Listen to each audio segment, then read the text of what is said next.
completing the square method. So today we will study completing the square process. Now by this process you have to solve any quadratic equation. As we know that the general form of quadratic equation is ax square plus bx plus c, that is equals to 0, where a should not be equals to 0. Now as here a, b and c, these are the real numbers. A is the coefficient of x square, b is the coefficient of x, and c is constant term. So we have to find the solution of this equation or the roots of the equation by using the completing the square method. So what we will do in this method, first of all, this whole equation will be divided by the coefficient of x square.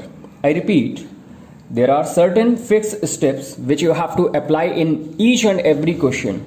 So first of all, the whole equation will be divided by the coefficient of x square. As you are looking, the coefficient of x square is a. So it means this ax square will be divided by a.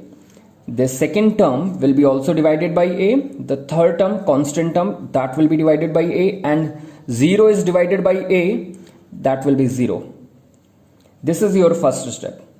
Now, in the second step, what you will do, a and a will be cancelled out. So it will be x square. Now here b upon a into x. This constant term you have to transpose to the another side. When you will transpose, it will be minus c upon a, like this. Now the third step, what you have to do in this third step, the first term will remain same as it is. The second term, b upon a into x, same as it is. This constant term, it is also same as it is. Now what is going to be changed? The left hand side and the right hand side both will be added with the square of the half of the coefficient of x. I repeat, whatever is the coefficient of x, you will do the half. So b upon a, half will be b upon 2a, and square. So it is the square of the half of the coefficient of x. This will be added in the left hand side as well as it will be also added in the right hand side, b upon 2a whole square. Now the fourth step. As soon as you will add it in the left hand side and right hand side, it will change. What is the change you are looking? Here one identity it is forming. It will work as a square, it will work as b square, and this will work as 2ab. Maybe it is not visible as 2 and then AB, but it will work as 2AB. If you want to verify, you can verify over here. 2 into x, 2AB. That will be 2 into a, that is first term x, and into b, that is a second term, b upon 2a.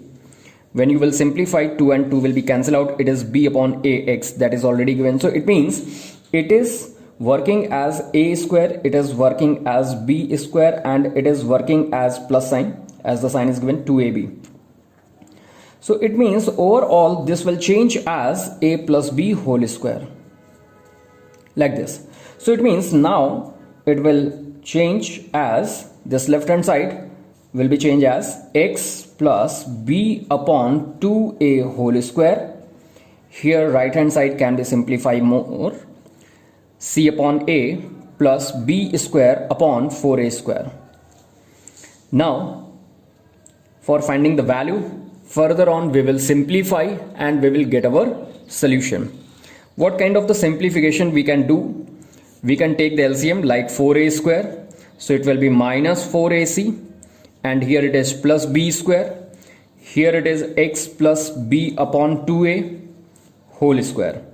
So it is x square will be transposed over there, so it will change as the square root. Left hand side b upon 2a, square will change as the square root of the numerator part, b square minus 4ac, and here it is 4a square. When you will do the square root of this part, that will be 2a. Now for finding the value of x, plus b upon a will be transposed over there. So it will be minus b upon 2a, and when you will find the square root, it will be plus minus.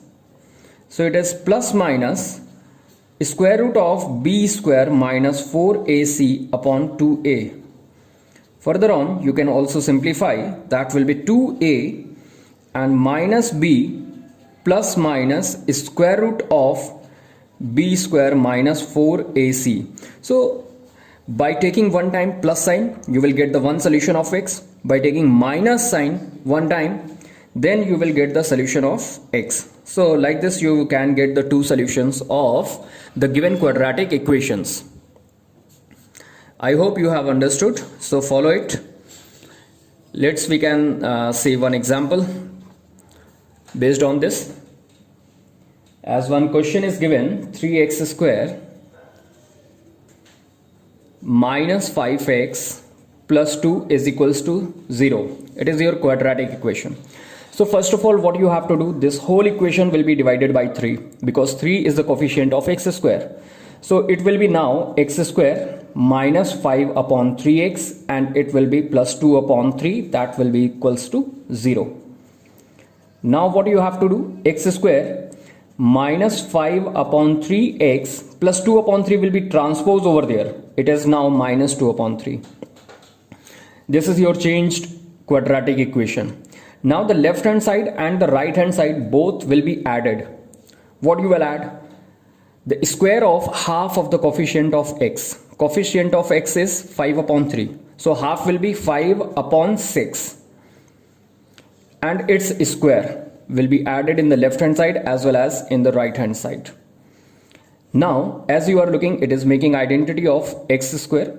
It is working as a square. This is your plus b square, and it will work as minus 2ab. Don't be confused that it is not visible as 2. 2 is not visible over here, so how can be 2ab? I have told you earlier how can you change it as in the form of 2ab. So let it be same as it is. It will work as 2ab. So now it is based on the identity of x and minus 5 upon 6 whole square, a minus b whole square. Right hand side you can simplify, minus 2 upon 3, and here it is plus 25 upon 6 square will be 36. When you will take the LCM, 3 and 36, it will be 36 minus 24 and plus 25. Here it is x minus 5 upon 6 whole square, same as it is. So now x, and this is minus 5 upon 6 square, we will transpose over there. What is the solution over here? 1 upon 36. When you will transpose this square, it will be the square root of 1 upon 36, and its square root will be plus minus 1 upon 6. So now the first solution you can obtain by transposing minus 5 upon 6 to the another side, 5 upon 6, and here it is plus sign 1 upon 6. So 5 upon 6 plus 1 upon 6, that will be 6 upon 6, and the first solution will be 1. The second value of x can be obtained by taking minus 1 upon 6. So this minus 5 upon 6 is transposed, plus 5 upon 6, and then minus 1 upon 6, it will be 4 upon 6. 2 2 is 4, 2 3 is 6. So it means now the solution of x is equals to 1 and 2 upon 3. You can verify your solution by putting the value of x in the given equation, and you will get your solution as 0. So I hope you will follow the process and practice it.